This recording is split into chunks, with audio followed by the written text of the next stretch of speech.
What about your own individual performance? How would you assess that? Dominant, I would say. Dominant, but you know, like I said, you know, I try to improve every time. I have a long way to go, but today it was good. It was good to win and to start well. And now we have to keep working. We have to keep working, keep building, keep getting stronger, because you know the Premier League is a very competitive league. But we're ready for the challenge, and hopefully we can improve from this. Well, Gary Neville described your performance as the complete centre-forward performance. Yeah, you know, I try. But at the end of the day, you know, you want to work hard for the team, you want to win, you want to score, you want to create chances. Something that I've learned, that I worked on really hard, and I keep working on it. Because this team is very, very talented. You know, this team, you know, they're the European champions. But obviously, they want to keep building. I want to continue winning. So, you know, we have to keep fighting, keep working hard, and, you know, keep delivering performances like this. When we spoke in the week, you said, look, my time in Italy, my technique has improved, playing with my back to goal, bring other people in. Did we see all of that today? I think you saw a part. You saw a lot, you know. But not only for me, I think the team adapted really well. I asked a lot of questions to the players, and they helped me a lot. They made life very comfortable for me. So I wasn't stressed when I came into the game. I was very focused. And there was one thing on my mind, just win the game. And we did today. I'm very delighted for the club, for the fans. And, you know, let's keep building. They are the goals that have won the London derby comfortably for Chelsea. That make it 6 points out of 6 for them. Arsenal, of course, yet to get a point on the board. 2-0 defeats as far as they are concerned. And 2 very smart finishes along the way. And as we said at half-time, Romelu Lukaku, Michael, right at the heart of those goals. Yeah, I mean, he was. He had a big influence on the first goal. And just his presence had an influence on the second goal. And I thought he had a really, really good debut, or second debut. He could have scored more as well. He had a fantastic header late on that was superbly saved by Leno. But I think that's a different angle now to Chelsea. I think everything that Thomas Tuchel would have been dreaming of this new signing has almost come to fruition in one game. He can now build from that. He can understand, because I think he said before the game as well, you know, it's not just Romelu Lukaku adapting to Chelsea. We've got to adapt to him as well. And when you're that good a player, that important a player, playing in that important a position, then sometimes your team have got to adapt to him as well. And I think that sort of already it looked like a marriage made in heaven. Yeah, 22 shots they had today. He had 8 of them. Yeah. Lifts a dressing room, a player of that quality coming in. Oh, absolutely. You've got a focal point. But I also like the way that they brought their 2 wide guys in, Werner and Havertz. I think the way that they drew them in and got the 2 fullbacks going, as in a 4 down the side, I thought was exceptional today. So not only you've got the boy up to the front, you can lay it into the 2 pivot people as well. It's a lovely formation. The 3-4-3 it's really difficult to go up against. I've played against it a few times, and the area of the pitch that I thought was maybe their weakness, although Arsenal had no threat going forward, was Christensen. I thought he was exceptional today, and he looked like a world beater. And that always, not only that frustrates me that you're getting a good hiding at one end, you got the other centre half up the other end looking like he's having a holiday. You know, that's very frustrating. I bet. And that system Lukaku brings the wing-backs even more into play. We've seen that with Chelsea in the past. Yeah, always an interesting battle when you've got a wing-back to see whether he ends up defending or whether he can have an influence going forward as well. And what I did notice in the game is that the more and more Lukaku has an influence on it, the tighter and tighter and tighter everyone comes to almost create bodies around him to try to nick it. They're that petrified.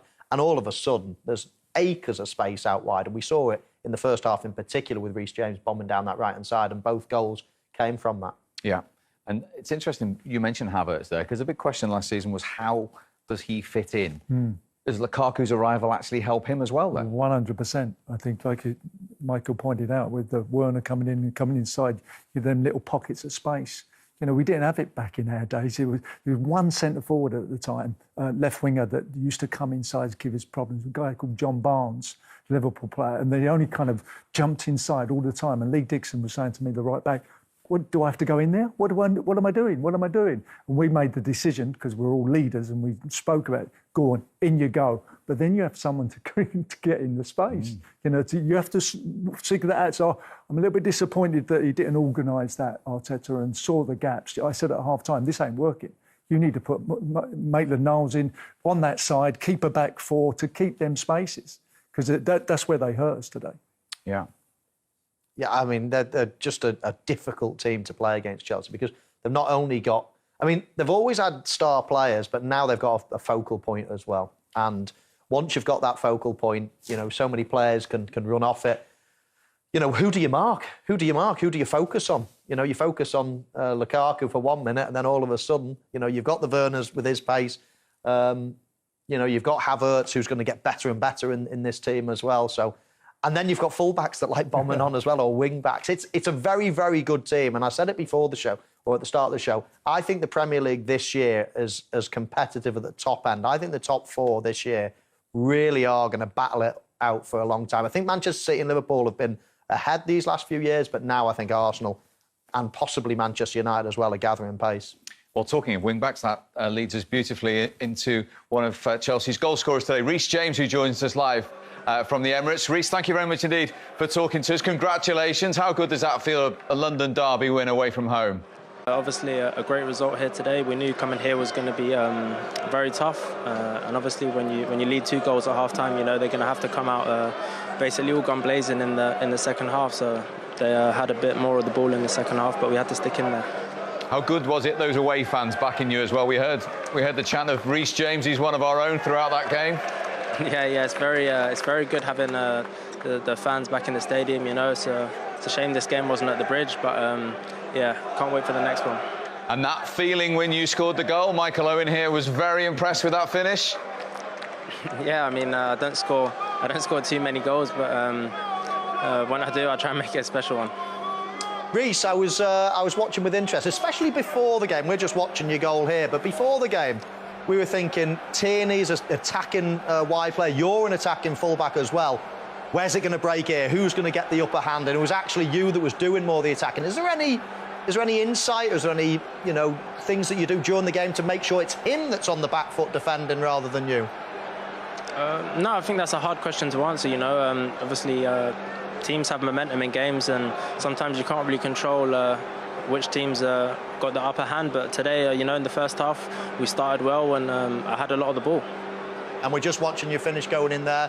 Was it always the plan to lift it as the goalkeeper comes out? I mean, it was a lovely finish. It was almost like a striker's finish. Yeah, I mean, that was the plan, across and high. Yeah, I don't really know what else to say. Almost like a striker. He's very complimentary, isn't he, Reece? And an assist as well for Romelu Lukaku. What a dream start for him today. Yeah, I mean, what an addition to our team, you know, to have such a vocal striker like that. You know, everyone's seen today how powerful he is, and when he gets a chance, he finishes. Reece, Tony Adams, mate, why didn't you join the Arsenal, pal? We could have done with you today. Brilliant, pal. Well done. Excellent performance and great goal. Thanks, Reece. Thank you. And just finally, Reece, I mean, I know you've played more often than anybody else under Thomas Tuchel. There's a real feel-good factor under him now. Yeah, definitely. You know, ever since he's arrived, he's changed the atmosphere around the building. He's brought the group together, you know, and every day in training and in every meeting and every match, you know, I just feel the team getting stronger and growing in a good way. And how much stronger are you with Romelu Lukaku? What kind of lift has he given you this week? No, I think he's shown how he bullies players today. You know, I can't really think of any other players like him in the world. How strong he is and powerful. You know, everyone he comes up against, he just bullies. Well, I'm sure there's lots more to come. Listen, thanks very much indeed for joining us. Well done again today. Thank you. Chelsea lead Arsenal then in the London derby at the Emirates. We talked about Romelu Lukaku before kick-off. It took him less than a quarter of an hour, Tony, unfortunately, to open his Chelsea account. Yeah, not really a good watch for me at the moment, but he's holding the ball up so well there.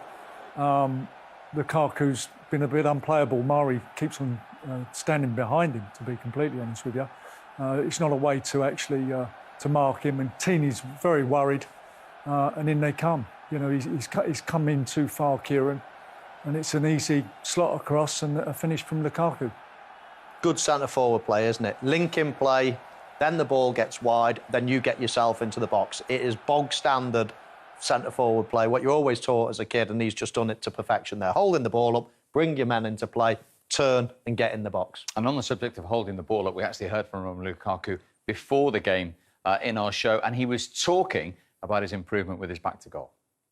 Technically, obviously, I improved because before I was back to goal was not really my thing. I didn't like it. I didn't enjoy it because I'm more of a guy that likes to run in behind and, you know, attack spaces and, you know, take players on. But as soon as I started, like, you know, getting better at my back to goal play, for me, it was better because I could score more goals. But then I could create also more for my teammates, so my assists went up. So I became more complete of a player. Yeah, interesting. And that back-to-goal point he was making clearly evident. Oh, it's perfect, isn't it? I mean, it's exactly... It encapsulates everything about this goal. Here we see him pinning his man back, giving the length to the team. The ball actually comes into him. He uses his strength, his power, holds the ball up. He's almost like a building block now to the team. Everybody can run off him. And as he takes his good first touch, he lays it back and look at his movement straight back into the box. And because of that, look how many players have almost converged into the centre area. Cedric here is playing everybody onside because Alonso's made a little bit of a good move. But then Lukaku lays it off, spins, and he's into the 6-yard box for a simple tap. And I mean, it's a very simple goal. And of course, that first ball that goes into the centre, that just, it makes all the Arsenal team almost converge on him as he lays it off, and then you get the space out wide, and that's exactly what we've seen there.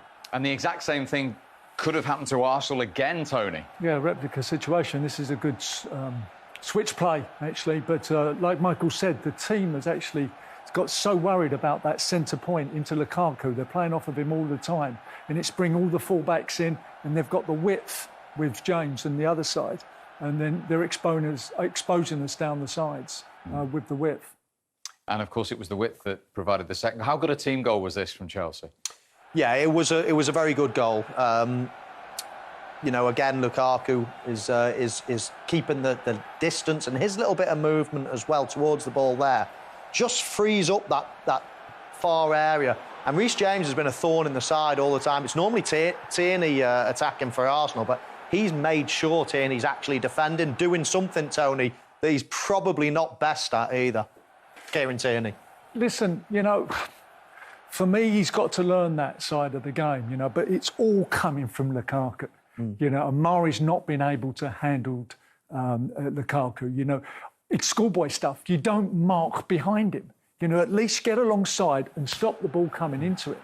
You know, that's how you stop it. We see Tierney, he's highlighted here, and he's so obsessed with Lukaku. Yeah. You see him coming over here, Tony, but really, the problem is on the far side, and he should be... Go away, get Mari out, doing his job, coming to the ball, but they've been so obsessed with this, and he's just been pinning him. He thinks he's got to help him. He thinks he's got to come in. Because numerically, Arsenal are in good shape there, Steve. I mean, they've got enough bodies at the back there, but everybody seems to be so concerned about Lukaku and his influence that, especially Tierney, they're getting dragged out of position, and then you've got the quality of Reece James making that late, deep run, and he's causing trouble all the time. Towards the end, Tony, they had a penalty appeal? No, not for me. I think it's a coming together, and actually it's Saka that... yeah, I'd love to say, yeah, penalty, come on. But it's not for me, you know. Saka's ended up kicking James and, yeah, move on.